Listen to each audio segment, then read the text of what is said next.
So let's pray. Lord, thank you for the day. You allow us to get up one more morning. Our purpose is to honor you and ascribe to you the glory to your name. So we pray, Father, we would do that. We give thanks that you indwell us. And we pray now for that ministry of the Spirit who will illuminate truth to us. So, Lord, help us understand your word, the theology behind it, the concepts that we need to know. We come and pray in Jesus' name. Amen. Amen. All right. You know, we live in a very interesting time. And I'm not just talking about politics, although that's part of it. It is kind of disgusting when you see the news, all the things that are going on. But we won't go there yet.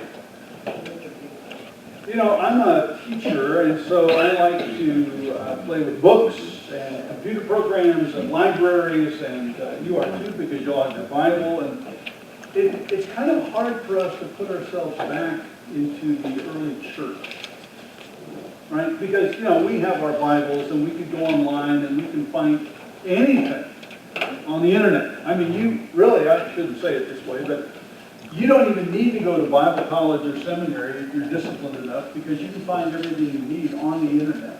You can learn Hebrew, you can learn Greek, you can learn hermeneutics, you can learn homiletics, you can learn apologetics, you can learn theology of all sorts. You can learn and take courses free if you have the discipline to do it. But my point isn't to not go to seminary. My point is that we have access to so much that people in the church before us and the early church at the very beginning never had. They didn't walk around with that utensil in front of you, that Bible. They didn't walk around with a Bible bound, with all the books from the Old and all the books from the New. They didn't have that. They certainly didn't have a Bible that had study notes in it. Right or wrong, that's another question. But I mean, they didn't have that. They didn't have all those beautiful colored pages, those leaves, so to speak. They didn't have all that stuff. They did walk around with their Bible here and then with a nice big old fat theology book, right? So they were carrying two different books. They didn't walk around with that. They didn't have any of that. You mean Dr. Ryrie when you're up? Ryrie, I know he was old, but he was not there. So what did they have? Well, in the early church, they had maybe an apostle who would travel, maybe someone who heard an apostle who traveled, maybe a kind of a part of a copy of a book of the Bible, meaning one letter, depending on when. But they did not have all this. They were naked, so to speak. And as such, you can understand why there could be misunderstandings. Now, add to that, you've got this group of people. You've got this group of ornery, stubborn, traditional people called Jews, who thought their way was the way. They had their Old Testament ideas. They had what they thought were the scriptures, the oracles from God. They had their Moses. They had their deliverer. They had their revealer. They had what they thought they needed. Some of them went with the Pentateuch only. Some of them thought all the books were good.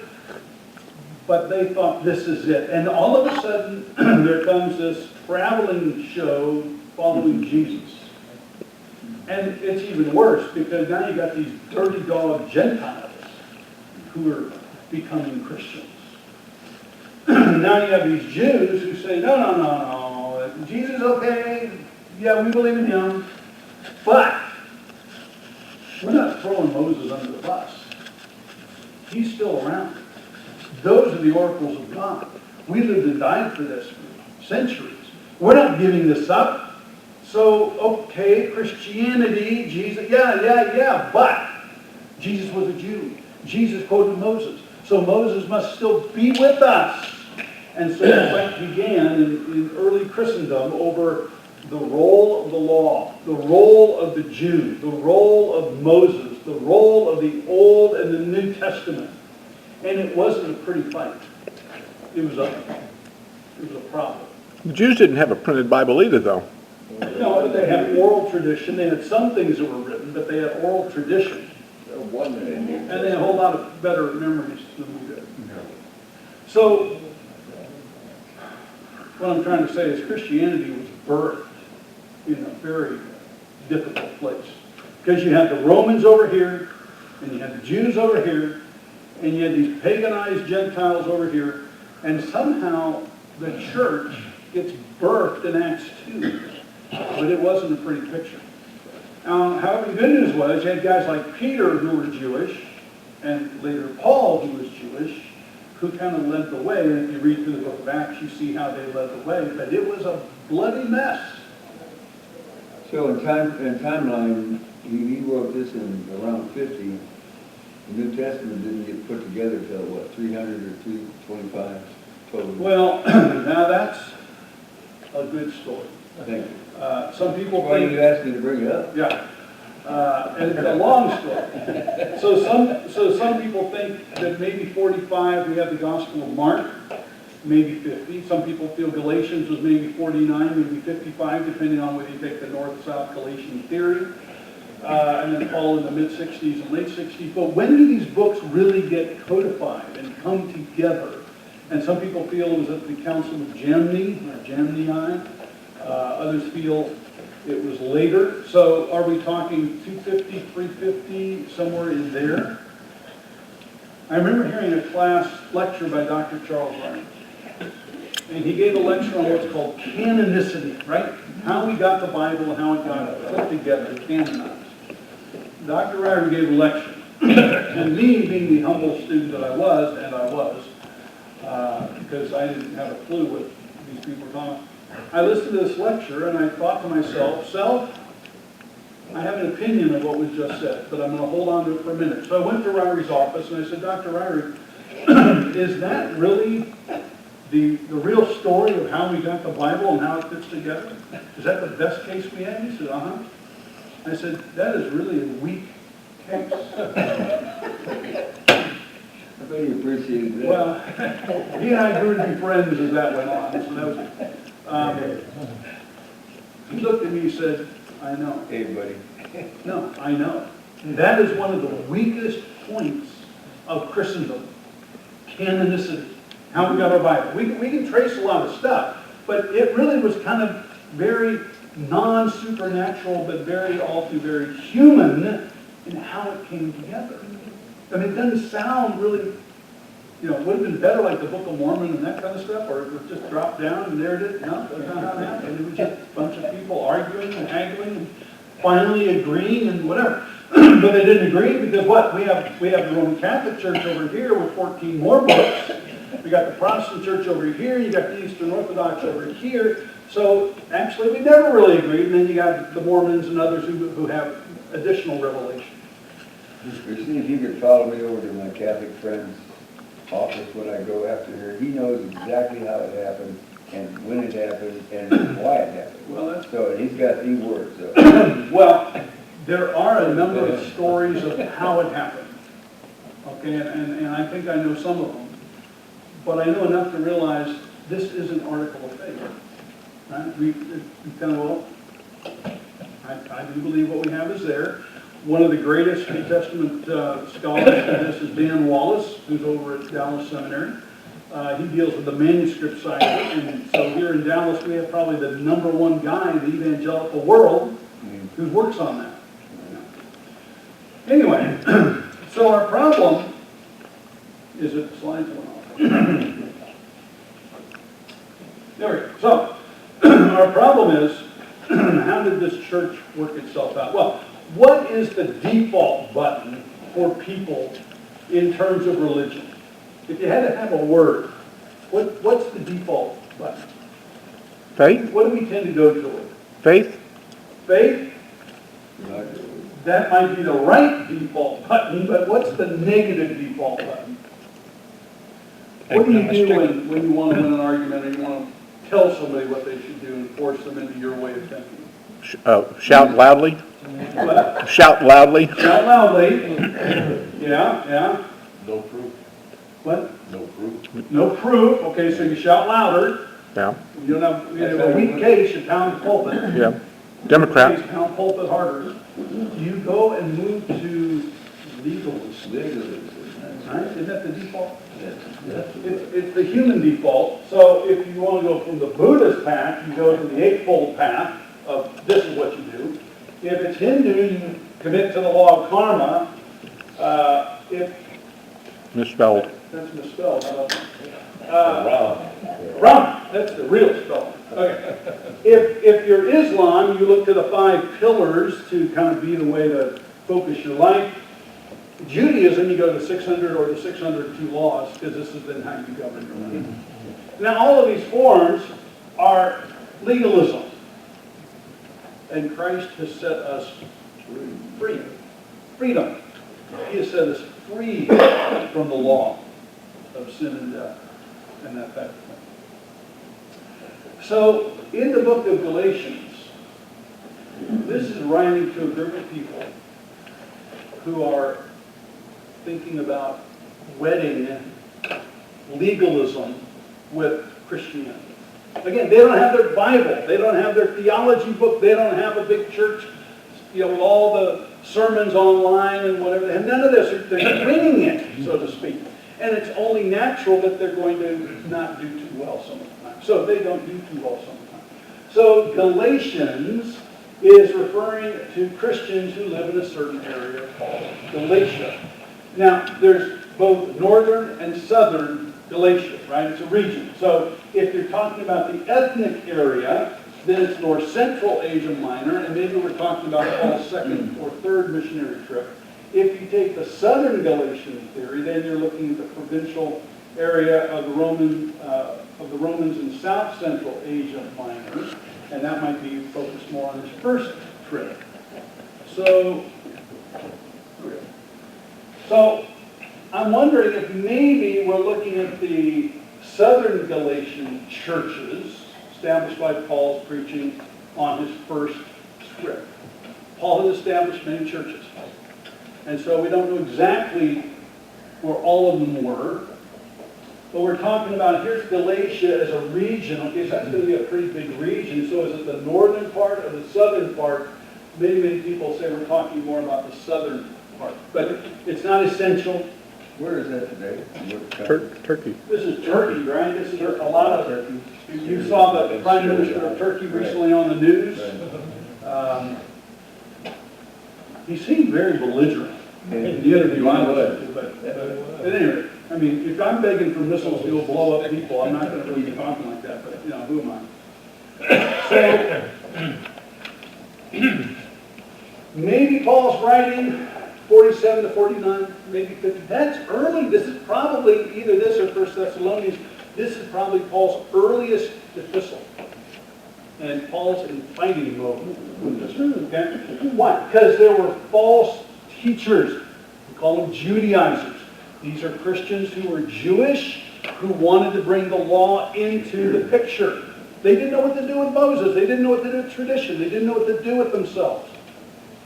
Well, we can't throw out the law. We can't throw out Moses. We can't throw that stuff out. So we got to bring it in. And this is what Paul dealt with. By the way, Paul was a Jew. Paul knew his stuff. And God selected him and trained him, part of the time in the Arabian desert to learn a few things. Paul's going to tell us about that. So that he was the chosen vessel to speak to the Gentiles. But where did he go? Every city he went to. Synagogue. Right? And he was always beloved. Not. Some days he'd go in and listen. Some days they want to throw him out. Sometimes he's thrown out of the city for dead. So this was not a very peaceful situation for Paul.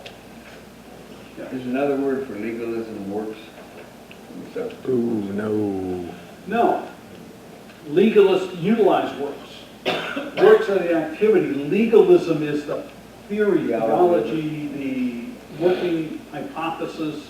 Works are the manifestation of that working hypothesis. Yeah. So these churches, they were perverting the gospel of salvation by works of the law, and they had a very unique branding of it, and that was circumcision. After all, Genesis 17, circumcision. After all, a number of parts of the books of the Mosaic collection, circumcision. How dare you throw it away? Of course everybody's got to be circumcised. Now, if it's on the first or the 8th day of a child's birth, that's one thing, but you get a little older, that might not be the way to go unless you have a whole lot of wine or something else. A lot of the early Christians in the Gentile community were women. Yes? What, then be circumcised too?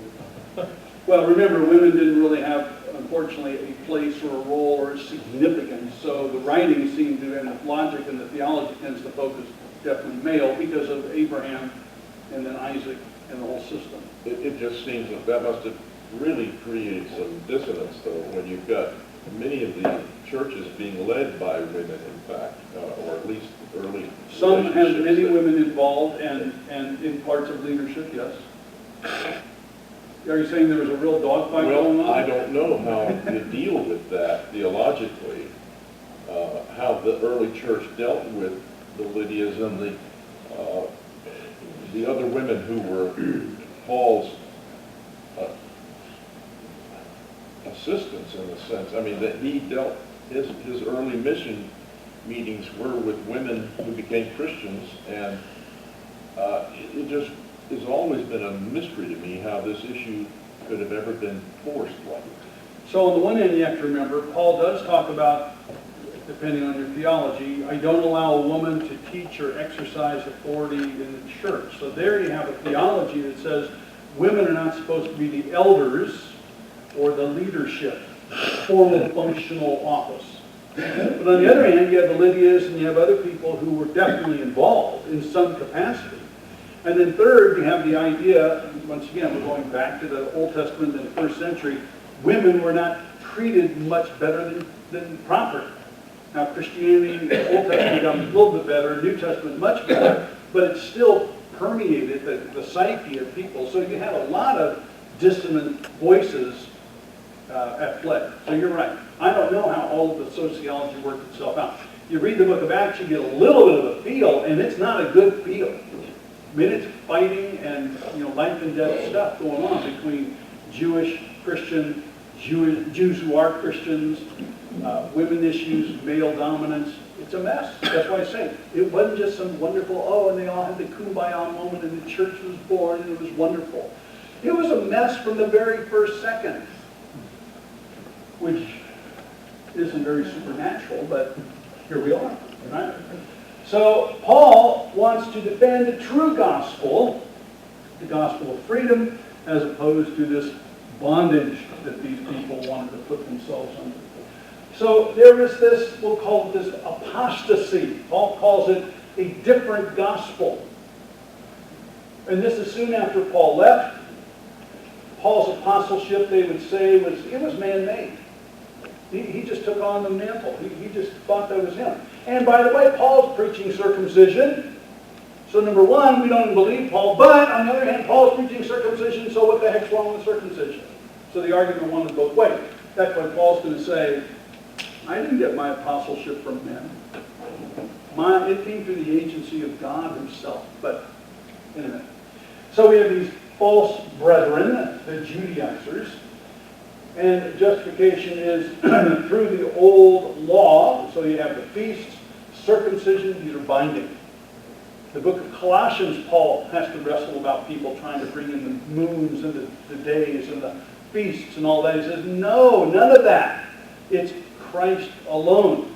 That's pretty revolutionary for a guy who was raised Jewish, leader, rabbi, right, all that. And then to walk away from all that. In a sense, I mean, he still carried his Judaism, he still taught things, but he realized Christ is the end of the law. That was an unbelievable statement, and Paul gave his life for it.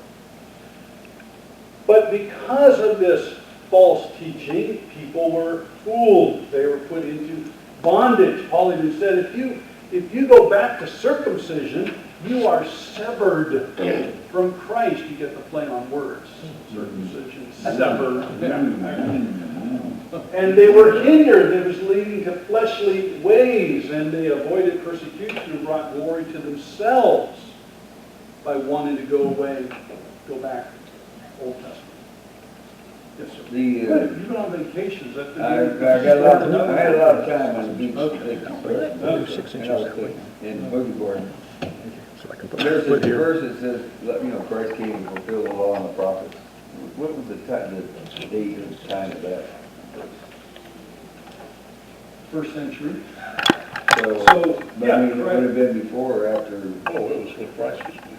He said, That would have been before. Not to destroy the law, but to fulfill. fulfill the law of God. So that would He have did been not before. come, he says, I didn't come to destroy the law, but to fulfill the law. So legalists would say, you see, the law is supposed to stick with us whenever. But that's not what Jesus was talking about. He was saying, I came to do and fulfill what the law intended, but that you all failed at it. And the prophets too. And the prophets, right. He's the new Moses. He's the new lawgiver. That's He's the important. fulfillment. He's the Messiah. All of that comes together in him, and that's why we don't want to need to go back to Mosaic law. Now, Ten Commandments. We Fred, believe in the Ten Commandments? you must remember that Islam also circumcises. Yes, they do, and they have a place In for women. 13 years. Yeah, and again, remember, most cults and many false religions borrow heavily from the Bible.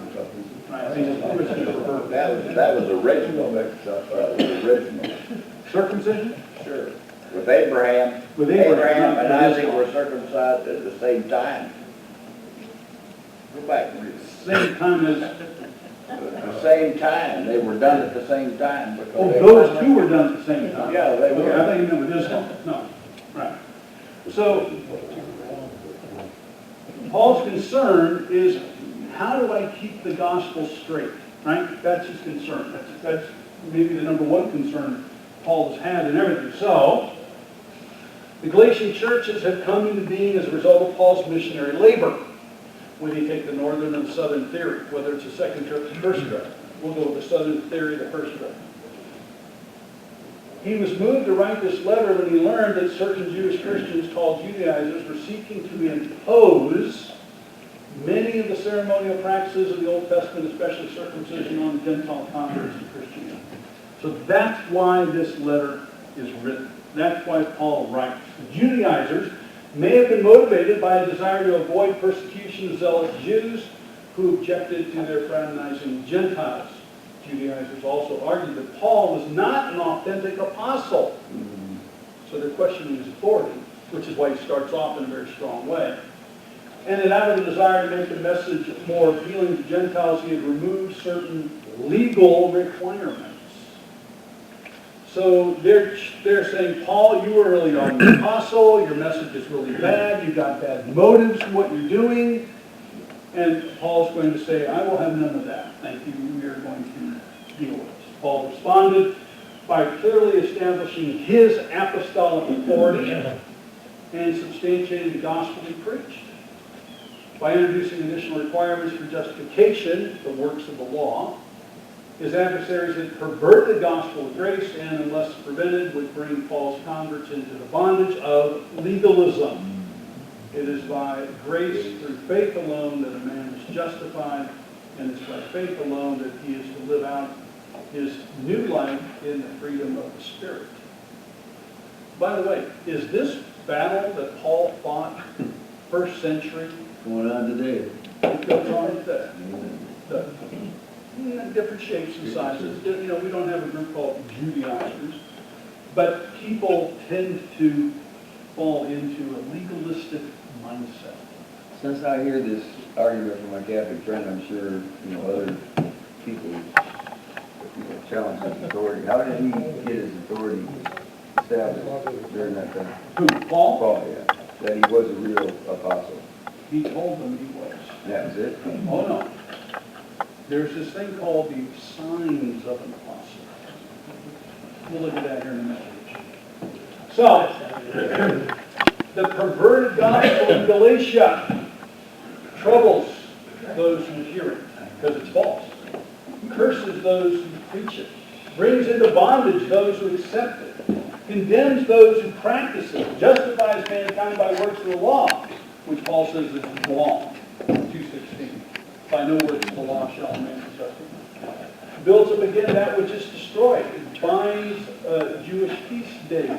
Zealously seeks converts. Binds circumcision as a condition of salvation. Severs from Christ those who practice it. Leads to fleshly walk. Glories in the flesh. You understand why Paul's ticked? This is what legalism, this is what this false gospel, this other gospel, this is what this falsity did to people. So Paul makes as a test case, these people in Galatia. So, Galatians stands as an eloquent and vigorous apologetic for the essential New Testament truth that man is justified by faith in Jesus Christ. It's Ephesians 2:8-9. Galatians is all about Ephesians 2:8-9. By nothing less and nothing more, and that he is sanctified not by legalistic works, but by the obedience that comes from faith in God's work for him, in him, and through him, by the grace and power of the Holy Spirit. And this is before Ephesians, right? Yeah, Yeah. yeah. Before- But this is war. This is war talk from Paul. This isn't a nice letter. I mean, he gives them 5 verses of niceness, and then he's at their throat. Okay? We'll see the nice part. But later, he's going to go for the throat. So Paul, he says these false teachers, they pervert the gospel. They say justification is by works of the law alone. They want bondage. They end up falling away. They walk in the flesh. They glory in the flesh. But Paul the apostle says, no, here's the true gospel. Here's how it's supposed to be spoken. So let's look at chapter 1 for a minute. Chapter 1, Paul says, Paul, an apostle. Well, let's start off there with my authority. Paul, from Harvard, Yale, Law School, and blah, blah, blah. Okay. Paul, an apostle. Let's make sure you got it. Not sent from men, nor through the agency of man. Okay? Not from men, not from the agency of any men, but through Jesus Christ and God the Father, who raised him from the dead, and all the brethren who are with me, to the churches of Galatia. Grace to you and peace from God our Father and the Lord Jesus Christ. That's a very strong opening, seems to me. Paul the Apostle, Galatians 1:1, but Paul uses this idea in a lot of other places. I'm an apostle, and I didn't buy it at the local store. I didn't get it over here. It's not from any man. It's not from any men. It's not from any degree. It's from God, the Father, and Jesus. You say, well, Paul's not being very humble. Well, no, Paul's a humble guy. We know that. It's just that in this situation, the most important thing was for him to establish his authority, the basis of which he was making these claims. Now, what is an apostle? Well, you got a couple of ways of looking at it. The apostle, it may be an office, which means you have to qualify. We see that in Acts 1. It may be a gift that seems to go with planting churches. Barnabas, Apollos were called little a apostles. Or it may be a function. It was a messenger, because that's what the word means. Apostle means messenger or sent one, right? One who was sent. Paul was sent. In the official route, an apostle must be one of the men who have accompanied us during all the time that the Lord Jesus went in and among us, beginning from the baptism of John till the day when he was taken up from us. Now that's kind of the official storyline, that you needed to meet that qualification to be replacing Judas, right? And so they end up